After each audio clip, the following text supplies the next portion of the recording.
وہ اس بارے میں کوئی انویسٹیگیشن زیادہ کرتے ہیں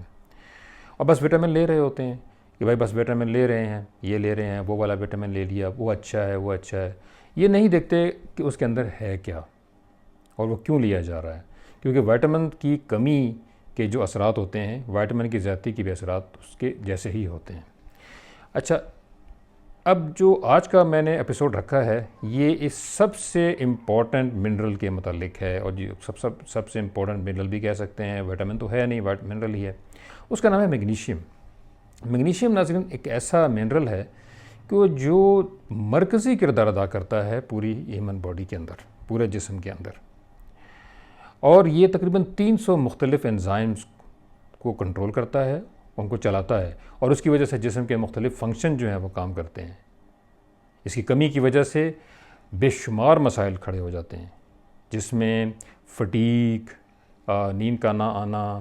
دل کی جو دھڑکن ہے اس کا بے ربط ہو جانا، بلڈ پریشر کا بڑھ جانا یا کم ہو جانا،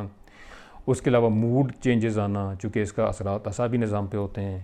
مائیگرین یا درد شقیقہ کا ہو جانا، اس کے علاوہ ہڈیوں کا کمزور ہو جانا جس کو آسٹیوپوروسس کہتے ہیں، اس کے علاوہ جسم میں کریمپس پڑنا، اور سم ٹائمز جو ہے وہ الٹی کی فیلنگ جو ہے وہ آنا شروع ہو جانا. یہ ساری چیزیں اکٹھی ہو جاتی ہیں اور جسم اتنا کمزور اور لاغر ہو جاتا ہے، حالانکہ اس کا سائز ٹھیک ہوتا ہے، اس کا وزن بھی ٹھیک ہوتا ہے، لیکن زندگی کا عذاب بن جاتی ہے. اور اس کا سب سے بڑا مسئلہ یہ ہے کہ اس کا کوئی ٹیسٹ بھی نہیں ہے. یعنی 99% جو میگنیشیم ہوتا ہے وہ انسان کی سیل کے اندر ہوتا ہے، اس کے خلیوں کے اندر ہوتا ہے، اس کا ٹیسٹ نہیں ہو سکتا. صرف 1% جو ہے وہ بلڈ کے اندر ہوتا ہے، تو اس کا ٹیسٹ ممکن نہیں ہے. اچھا، اب اس کا مرکزی رول کیا ہے؟ وہ جسم میں طاقت کا پیدا کرنا، قوت کا پیدا کرنا، اور جسم میں جو ATP پیکٹس ہوتے ہیں خلیوں کے اندر جو ساری توانائی پیدا کرتے ہیں